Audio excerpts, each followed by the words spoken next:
What's up guys, this is 1UX1 and I just heard a story about someone who'd given up on their UX design dream because they just got so frustrated with not being able to make a portfolio.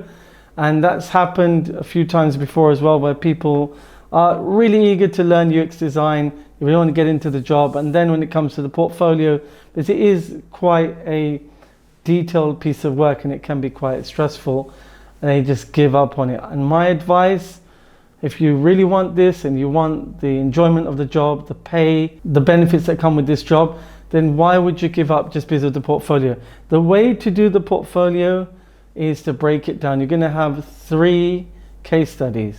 So you just start with one and you just do it piecemeal, bit by bit. Don't worry about all 3. Start with one, because once you've done the first one, it's going to help you replicate for the second and third one. So you don't want to give up your career because of a portfolio challenge that you're having to build it. So what the best thing you can do is to start with your first one. You're going to look at an intro. You're going to look at what it is that the users pain points were, what were the problems you're trying to solve, to describe the problem, describe what you did, what was your role, who did you work with, add lots of pictures of what you were doing.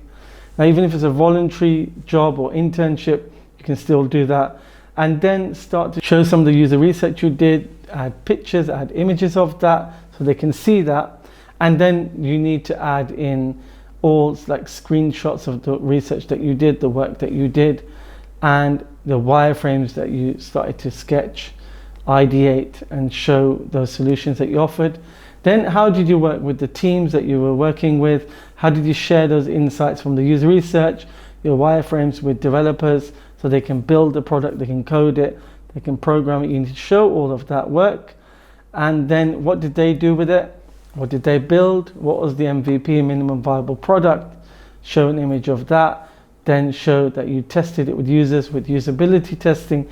That's your whole life cycle. That's your whole UX design process. You have to show that in one case study. Now, once you've done that, which is quite challenging when you don't know how, it's easier to do that again 2 more times. You can vary the pictures, vary the descriptions obviously, but you've got the gist of what you need to do. So that's the way I'd say not to give up. So do it in little bits. So just worry about the user research one time, spend a few weeks if you have to on that.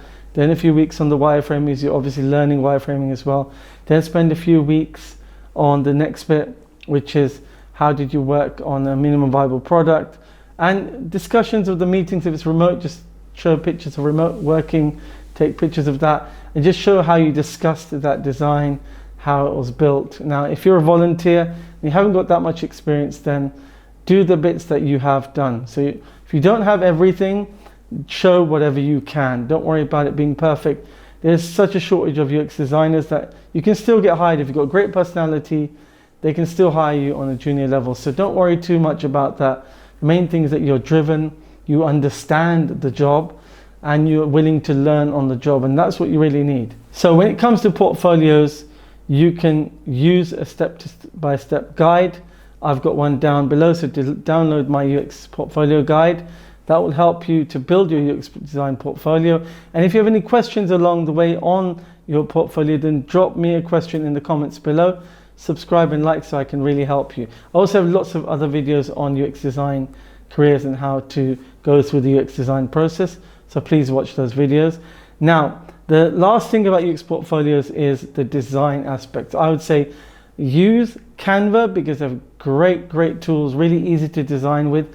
But it's got to look good. There's no point in making a black and white dull portfolio. So keep the design consistent, and the way to do that is to use the same font. Never use more than 2 fonts in your portfolio. It's not good practice. So 1 font or 2 fonts, keep it consistent in terms of the design. So no more than 3 colors in terms of the color scheme of your portfolio, and keep it with a layout that's easy to follow.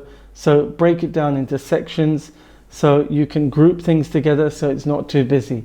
So images on this side, text on this side, then you can alter it on the next slide. You can have text on the left, image on the right. So keep it interesting, but keep it thematic. So keep it with a theme, keep it consistent, and that's what will attract somebody to be bothered to spend the time to read it. So think about it this way.